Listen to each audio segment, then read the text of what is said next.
Bonjour à tous, bienvenue sur la troisième feuille, les accents. Donc, si vous en êtes arrivé là, c'est qu'on a déjà travaillé beaucoup de choses, le binaire, le ternaire, etc. Et si vous en rappelez, on a beaucoup travaillé le coup libre. Là maintenant, qui dit accent va vouloir dire coup fort et coup faible, d'accord? Puisqu'un accent, ça veut dire jouer un coup plus fort que les autres. Donc du coup, il y a le coup libre va être important pour nous, mais aussi ce qu'on appelle le coup contrôlé. Le coup contrôlé, c'est que je tape, mais au lieu de laisser revenir comme d'habitude, j'arrête mon coup. Et j'essaie de le mettre à 2 cm de la peau. Voilà. Pourquoi? Parce qu'après, je vais enchaîner sur des coups faibles. Donc, ça ne sert à rien de faire je tape, je remonte pour revenir tout doucement. Vous voyez le principe? D'accord? Je ne vais pas faire. Non, je tape et je reste en bas. Donc, comme vous pouvez voir sur la feuille, l'endroit où vous avez un petit trait comme ça, une petite flèche, c'est l'accent. Ça veut dire que à cet endroit-là, il va falloir taper le coup fort et tous les autres coups seront beaucoup moins forts. Donc, si je vous donne un exemple en prenant le premier temps qui est écrit tout en haut de la feuille, on voit qu'il y a 3 croches, donc on va toujours être sur 1 et puis 2 et puis, d'accord? Et donc dans ces cas-là, c'est le coup qui tombera en même temps que les 1, 2, 3, 4 que je jouerai fort. Ça nous donnera donc 1 et puis 2 et puis 3 et puis 4. D'accord? Donc comme je dis toujours, là on fait un petit peu comme au théâtre, c'est-à-dire qu'on exagère pour que tout le monde comprenne bien et tout le monde entend bien. Je fais des gros accents très forts et je fais mes petits coups tout petits, tout petits, tout petits. Comme si je tapais sur un œuf ou sur quelque chose de très très fragile et que je ne voulais pas casser. Donc, le premier accent, on tape sur 1, 2, 3, 4. Le deuxième accent, on tape sur les et. 1, et puis 2, et puis 3, et puis 4, et. Et le troisième accent, on tape sur les puis. 1, et puis 2, et puis 3, et puis 4, et puis.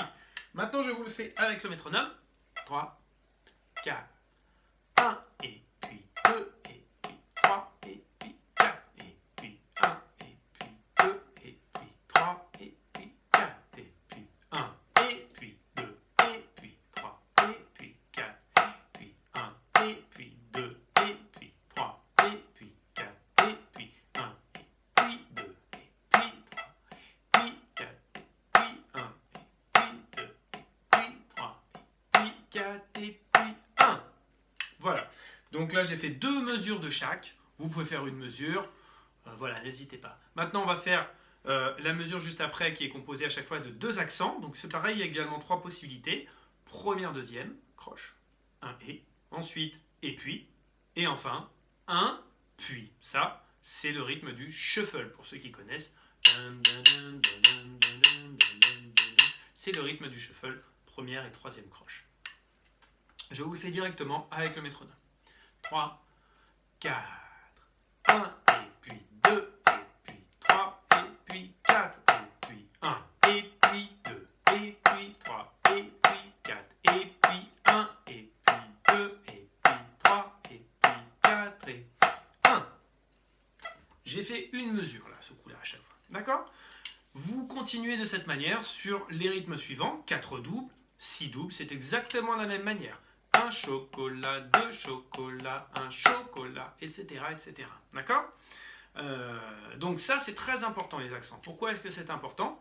Parce que ça fait partie de ce qu'on appelle la musicalité du batteur, les nuances. C'est ce qui va faire le son du batteur, le jeu du batteur.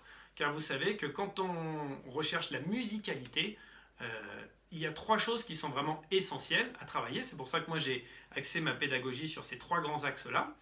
Le travail technique de caisse claire, avec les échauffements, avec les accents, le métronome, etc. Le travail technique à la batterie, c'est-à-dire est-ce que je sais jouer des rythmes binaires ternaires, est-ce que je sais jouer des breaks en place, est-ce que je sais jouer des rythmes jazz, bossa nova, des rythmes à 3 temps, des rythmes à 2 temps, des rythmes à 5 temps, ok. Et la troisième partie, le côté musique. Est-ce que je sais accompagner des musiques, jouer avec quelqu'un qui joue à côté de moi, que ce soit de la basse, de la guitare, jouer par-dessus l'album de mon groupe préféré. Est-ce que je regarde quand même de temps en temps des vidéos de concerts sur YouTube, des vidéos de batterie? Est-ce que je vais voir des concerts? Là, pour l'instant, j'enregistre cette vidéo, Nous sommes encore dans le confinement, donc pour l'instant les concerts, à part sur internet, c'est compliqué.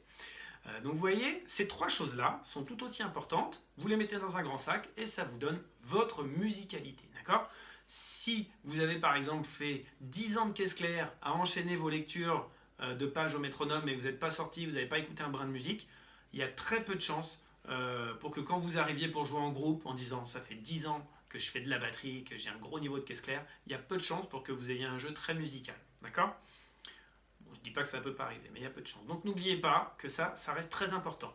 Les échauffements, c'est un travail technique qui nous permet de délier les membres, de savoir travailler au métronome et de ressentir la pulsation et les différents rythmes à l'intérieur. Et donc les accents également, puisqu'après vous verrez quand on sera en cours qu'on va s'amuser à déplacer ces accents sur les tomes avec des coups de crash, comme c'est marqué d'ailleurs dans l'entête de la petite feuille sur les accents. Voilà.